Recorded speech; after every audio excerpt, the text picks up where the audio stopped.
Atin lamang agad ng kausapin ang Public Information Officer po ng Sarangani Province, si Ma'am Joanna Lapore. May buntag ka mo, Joanna? Maayong buntag, Sir Ted. Maayong buntag. Oo. Ito muna, ano ang kondisyon ng panahon ngayon dyan? Hanggang ngayon ba maulan pa rin? Maulan pa rin po. Weather today says na ang Sarangani makaka-experience po ng scattered rain, showers, and thunderstorms po. Oo. Yung nangyaring flash flood dyan sa Maasim Town, meron bang nadagdag na mga biktima dito, separate doon sa Lindol? Meron po tayong mga trap na mga kababayan, pero po nagkaroon agad ng rescue operations po.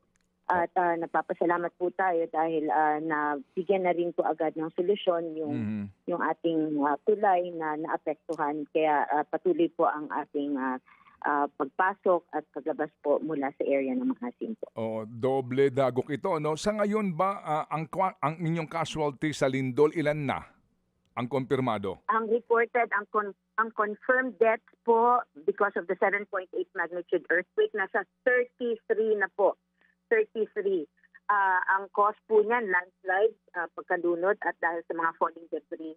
Meron din po tayong reported 15 missing persons, Ted. 33 confirmed dead at ilan ang missing? 16. 16. 15. 1-5. Okay. Itong injured ninyo, ilan? Nasa 251 po ang injured individuals dahil po sa mga traumatic cases at admitted po ito sa mga provincial hospitals po natin. Yung bang inyong Sarangani Provincial Hospital working? Ganito po, we have 2 na kung saan dinalhan ng mga pasyente natin sa Sarangani Provincial Hospital sa Alabel at Sarangani Provincial Hospital sa Glan. Dahil nga po sa damage sa mga buildings, kinakailangan po mag-set up ng mga tents at temporary na facility para po doon sa ating mga pasyente. Working naman po, pero ang mga supplies, nagpapasalamat tayo dahil may mga agarang nagresponde para mabigyan po ng mga additional supplies, oxygen tanks and all. At yung mga talagang malala po, yung mga cases, kinakailangan po silang i-airlift sa General Santos. At nagpapasalamat po tayo, Sir Ted, dahil nga po passable na ang Glan. Yung iba naman po na kailangan talaga ng cases na natutukan talaga ay naidala na rin po sa General Santos. But meanwhile, yung mga pasyente po natin na nasa provincial hospitals natin sa Alabel at Glan, talagang nangangailangan sila ng tulong.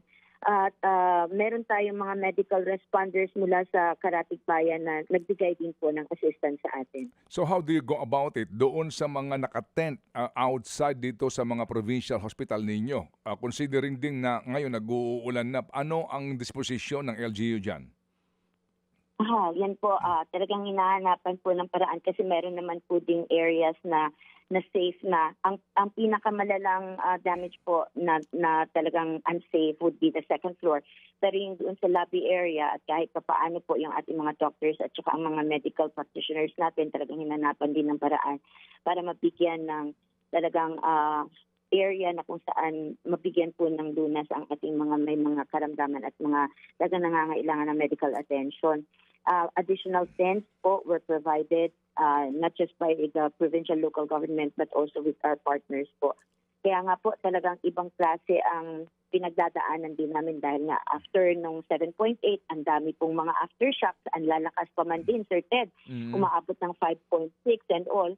Tapos yun nga po, dahil nga po sa ulan, isa pong malaking pagsubok para sa Sarangani Province ang hinaharap namin lalo na sa pagbigay ng atensyon para sa ating mga pasyente. Doon sa 142 barangays ng lalawigan, may mga reports over the weekend na may mga barangay pa na hindi naaabot ng tulong. Sila nga itong mga nanlilimos daw sa kalsada. Kumusta sila ngayon? Meron pong iba na hindi po agad na nabigyan ng tulong dahil nga po hindi passable ang mga daan dahil po sa landslides. Isa pinakamalayo na barangay, one of the GDAS, geographically isolated and disadvantaged areas po natin. Pero po, dahil sa tulong ng AFP, tulong ng DSWD at iba pang mga ahensya ng OCD at lahat, at pati ng probinsya ng Sarangani, napadalhan po ng food tax at ng agarang tulong doon po via air assets po ng government. Nagpadala po ng chopper para po mai-transport itong ating mga goods. Yung mga naman po sa mga nanghingi po sa kalsada, natural po kasi naubusan po ng supply ng tubig. Potable water po kasi isa sa mga problema natin sa Malapatan at Glan. Pati na rin po apektado din ang maasin pagdating sa tubig na supply. Pero po, marami pong mga partners natin and donors na nagpadala ng water tankers and they have been tested. Pati na rin po yung mga iba nating mga kababayan na nagbigay na rin po ng tulong with their coordination sa PLGU Sarangani. Nabigyan po ng tulong yung mga naghingi po ng tulong kasi nga po yung problema ng mga sirang tulay at sirang daan, yun po ang nakadagdag ng difficulty po para maabot agad yung ating mga kababayan. But we are thankful din po sa DPWH dahil round the clock po ang kanilang operations for road clearing operations para naman mapaabot natin ang tulong sa ating mga kababayan na sa liblib na mga lugar.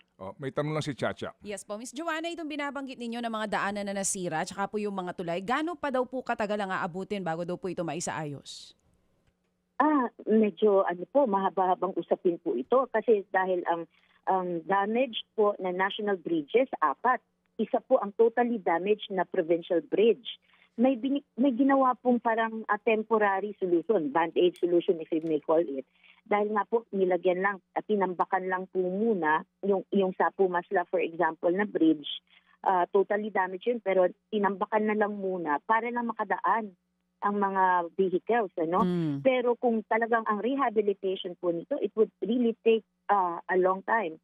Dahil po ang maliban sa mga bridges natin, meron ding 5 national bridges na partially damaged, may 11 na passable pero distressed. Meron po tayong 17 road sections na damaged na national roads. And imagine there are 3,900 linear meters of damaged provincial roads.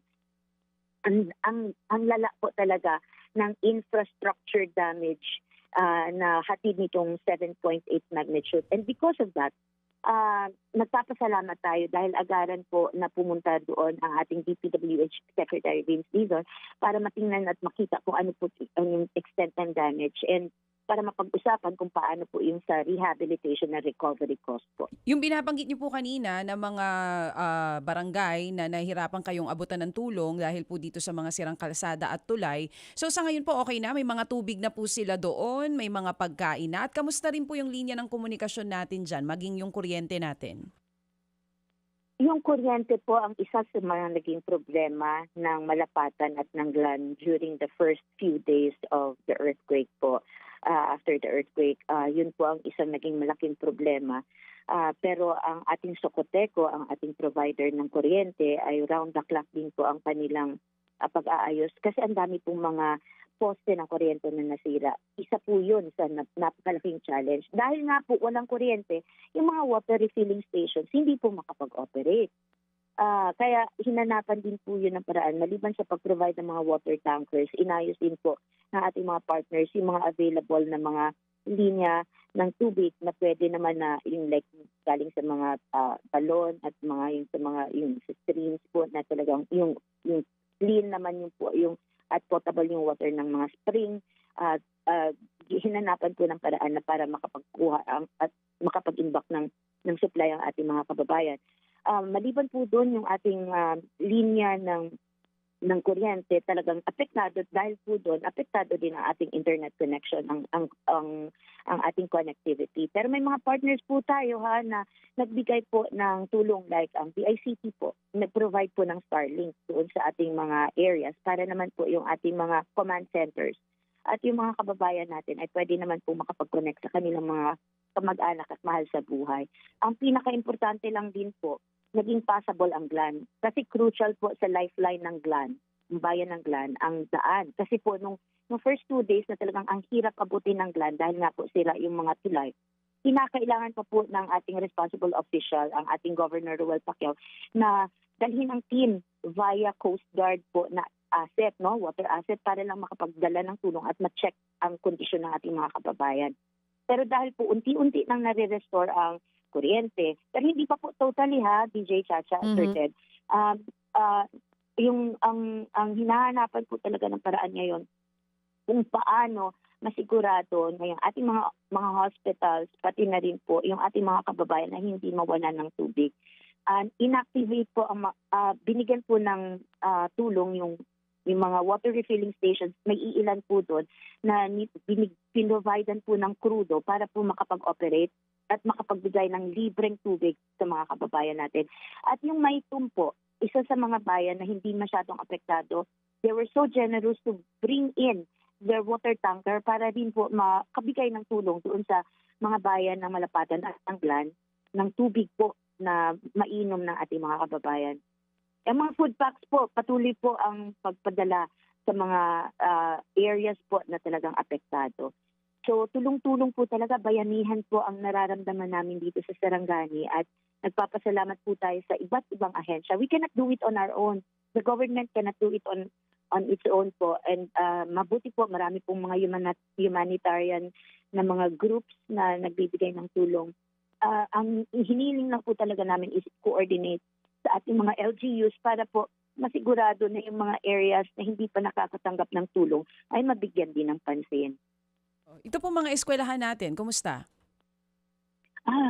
Yan din po ang isang bagay na kalunos-lunos na balita na aming natanggap dahil nga po ang mga educational infrastructure natin ay talagang apektado.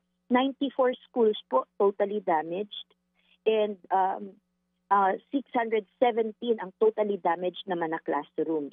110 schools with major damages, 196 schools with minor damages. Kaya po ang mga estudyante natin sa ngayon ay talagang standby na lang po muna talaga sa kanilang pamamahay. And even that, traumatic po sa ating mga estudyante dahil nga po nangyari yun during flag ceremony.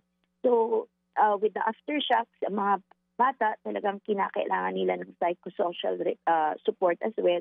So hindi lamang po sila ang mga paaralan, talagang apektado din ang mental health ng ating mga estudyante. Yung tanong ni Chacha kanina about communication, lahat ba ngayon ng bayan na reachable ng cellphone? Hindi pa po. Dahil nga po may mga areas po na ang line of communication is hindi pa fully restored din ang power. Apektado din po ang kanilang connectivity. Ang ginagawa po, nagpapasalamat po tayo dahil sa poblasyon, meron ng tulong ang Starlink at ang isa pong telecommunication na provider po, ang ginawa nila, they have this technology na kung saan tinutok na lang din nila, yung parang from cellphone to satellite na po. Kaya yung kung ganun yung carrier nila, nakaka-get through po sila. Pero syempre yung ibang telecom providers po, talagang hirap po talagang pumasok, wala pong signal. So, pero may mga ganun pong effort, Sir Ted, kaya nagpapasalamat tayo sa mga partners natin na nakakapag-isip ng ganung klaseng mga interventions po. Alright. Sa panahon ngayon. So sa ngayon dito sa buong populasyon ng Sarangani, ilang pamilya o individual ngayon ang kinakailangang kalingain ng probinsya at ng bawat LGU? Opo, ang displaced po natin na population, 57,843 total families po ang apektado, Sir Ted. 57,843. Multiply that by about 4, that would give us a very big number of affected individuals. Ang families po na nasa evacuation centers ngayon na sheltered sa mga designated municipal and school evacuation sites, nasa 428 po. Marami po yung mga nakaraang araw pero unti-unti na pong bumabalik yung mga families na nasa evacuation centers. Yun naman pong binanggit ko kanina na 57,843 total families na affected po. Ang iba, yung kanilang mga bahay sira, pero hindi po sila natutulog doon mismo sa mga bahay nila, nagka-camp out na lang po sila. And some of them opted not to go to the evacuation centers dahil nga po sa trauma. So yung iba nagsiset up na lang po ng tent sa labas ng kanilang mga bahay Ang iba naman po yung sa open spaces na kung saan pag umalog, dahil nga po tuloy-tuloy ang aftershock, Sir Ted, yun po ang talagang mas ginusto na lang nila. So yung iba po, because dahil nga po sa pag-ulan, apektado din po. So yun po ang patuloy namin na hinihiling sa ating mga kababayan na ipagdasal ang Sarangani Province at kung anong tulong na pwede niyo pong maipadala, makipag-coordinate lang po kayo sa PLGU Sarangani upang lahat ng yon ay coordinated po at ibigay sa mga nangangailangan. Yung binabanggit na coastal uplift, yung umangat yung lupa, Opo. ano ang report ng LGU rito? Meron bang mga pamilya doon na naapektuhan? Opo. Dahil nga po marami coastal communities natin, umabot ng 56 po coastal communities in Sarangani Province. So itong Sarangani Bay po has acted so differently during the earthquake po at may mga areas po tayo na yung uplift nga po at it is really a strange phenomenon, Sir Ted, dahil nga po ilang araw na hindi talaga bumalik, no, yung sa normal na kung saan talagang nag-iba yung coastal community. So syempre po ang isa po diyan is yung mga mangingisda po natin affected po kasi talaga malayo po ng distansya. So kung saan sila dati lumalayag, malayo na po. And ang nagpapasalamat po tayo dahil may partners po tayo sa DNR, PAMBI, ang Protected Area Management Board po ng Sarangani Bay, which is also a protected area na kung saan nagkaroon na rin po sila ng assessment para ma-identify itong mga fisher folk po natin na affected dahil po dito sa uplift na ito. Okay, sige. So, sa ngayon, Joanna, ano ang gagawin ng LGU doon sa mga prone to flooding na mga barangays, particularly itong nandiyan sa coastal areas ninyo? Considering din na baka na naman lumakas ang ulan at magkaroon kayo ng problema doon sa evacuation na naman. Opo. Ang ating naman po mga evacuation centers ay identified naman po whether it's for flood, for earthquake or what. Identified na po yan ng ating mga munisipyo. So ang ginagawa po ngayon ng ating mga local government units ay patuloy po na minomonitor ang ating weather at pati na rin po itong nangyayari.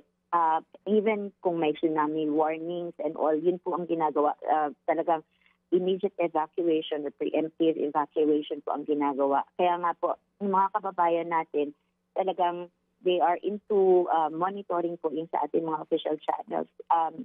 Meron po tayong in-implement po na batingaw na system. Kasi nga po sa panahon na kung saan sira ang internet connection and all, kaya hindi po sila maka-access ng radyo. Pero itong batingaw, malakas po ito na tool para po mabigyan ng warning ang community. So, na-implement na po yan natin sa mga barangays that are prone to that. So, yun po, meron tayong available evacuation centers at kung kinakailangan talagang lumikas ang ating mga kababayan, kailangan nilang sumunod. Sige, so Joanna, kami inyong kaisa ha. Tatawag kami later on sa DSWD rin para makasiguro lang na hindi makakaligtaan itong mga lugar ninyo dyan na kinakailangan ng tulong at gagawin ng lahat sa pamamaraan na makarating itong mga tulong na ito kahit na may mga balakid sa paghatid. Salamat na marami, Joanna, and Godspeed. Maraming salamat, Sir Ted, DJ Chacha. God bless you po. Thank you. Joanna Lapori po, PIO ng Sarangani Province. Mga kapatid, patuloy po kayong tumutok sa 105.9 True FM para sa totoong balita, impormasyon, music and entertainment. Mag-subscribe sa aming YouTube channel at podcast at sundan nyo kami sa Facebook, Instagram, X at TikTok sa True Network PH. Bisitahin din po ang aming official website, truefm.ph. At panoorin din kami sa True TV Signal, Channel 19. Kami po ang 105.9 True FM. Laging true sa'yo, kapatid.